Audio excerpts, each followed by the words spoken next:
வணக்கம்.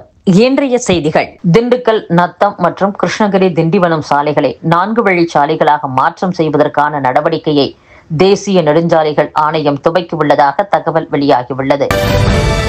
டிஎன்பிஎஸ்சி நடத்திய ஒருங்கிணைந்த தொழில்நுட்ப பணிகளுக்கான தேர்வில் 47.44% பேர் தேர்வு எழுத வராதது அதிகாரிகளிடம் அதிர்ச்சியை ஏற்படுத்தியுள்ளது.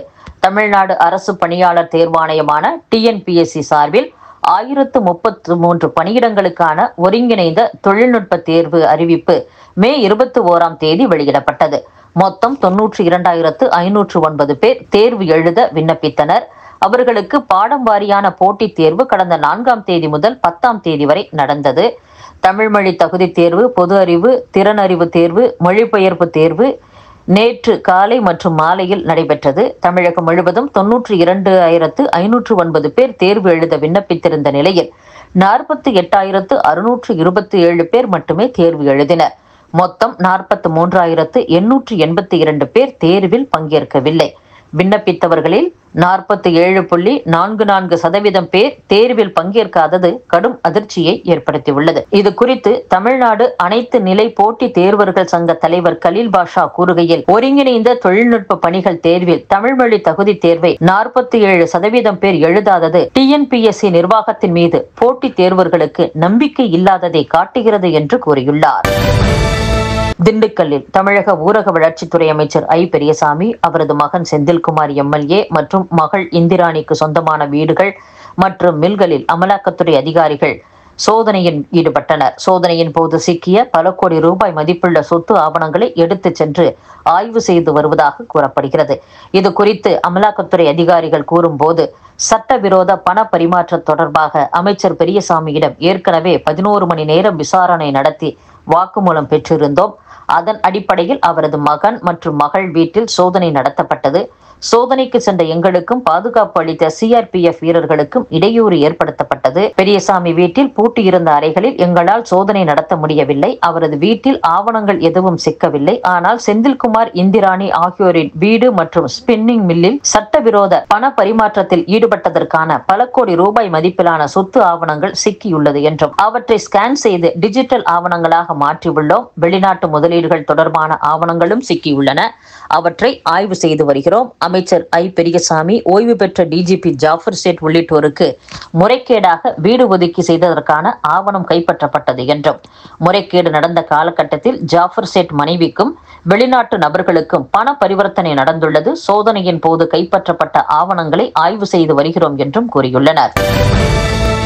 விருதுநகர் மாவட்டத்தில் பிரதமரின் மாபெரும் ஜவுளி பூங்கா அமைப்பதற்கு 437 கோடி ரூபாய் செலவில் சாலை உள்ளிட்ட உள்கட்டமைப்பு பணிகளை மேற்கொள்ள ஒப்பந்த நிறுவனத்தை தேர்வு செய்ய தமிழக அரசின் சிப்காட் நிறுவனம் டெண்டர் கோரியுள்ளது. மத்திய அரசிடம் இருந்து அனைத்து அனுமதிகளும் கிடைத்த நிலையில் ஜவுளி பூங்கா அமைக்கும் பணிகள் துவக்கப்படாமல் இருந்தன. அந்த பணிகள் விரைவாக துவக்கப்பட வேண்டும் என்பது தொழில்துறையினரின் எதிர்பார்ப்பாகவும் இருந்தது. முன்னாள் ஜனாதிபதி சர்வப்பள்ளி ராதாகிருஷ்ணன் போல் வர வேண்டும் என்று எண்ணியே பெயர் வைத்தோம். இன்று அது நிறைவேறும் தருணம் வந்துவிட்டது என்று துணை ஜனாதிபதி வேட்பாளராக அறிவிக்கப்பட்டுள்ள சி.பி. ராதாகிருஷ்ணனின் தாயார் தெரிவித்துள்ளார். நிச்சயம் துணை ஜனாதிபதி தேர்தலில் என் மகன் வெற்றி பெற்று தொடர்ந்து மக்கள் சேவையை செய்வார்.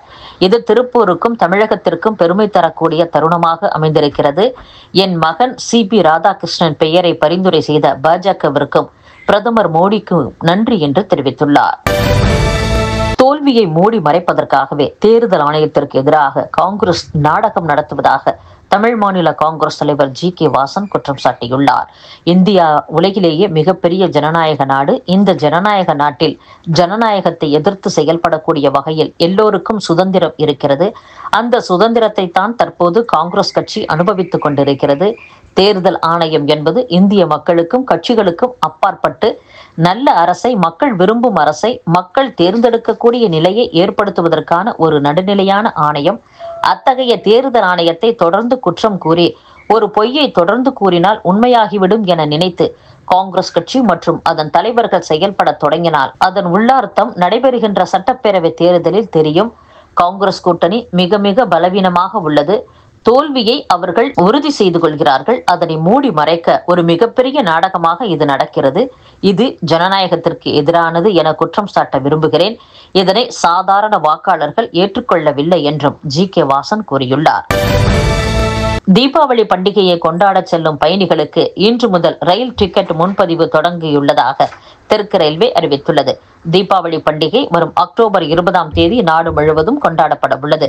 இந்நிலையில் பயணிகள் சொந்த ஊருக்கு செல்ல ஏதுவாக ரயில் டிக்கெட் முன்பதிவு இன்று முதல் தொடங்கியுள்ளது. அக்டோபர் 17ஆம் தேதிக்கான ரயில் டிக்கெட்டை ஆகஸ்ட் 18ஆம் தேதியும், அதேபோல் அக்டோபர் 19ஆம் தேதிக்கான ரயில் டிக்கெட்டை ஆகஸ்ட் 20ஆம் தேதியும், அக்டோபர் 20ஆம் தேதிக்கான ரயில் டிக்கெட்டை ஆகஸ்ட் 21ஆம் தேதியும் புக்கிங் செய்யலாம் என்று தெற்கு ரயில்வே அறிக்கையில் தெரிவிக்கப்பட்டுள்ளது.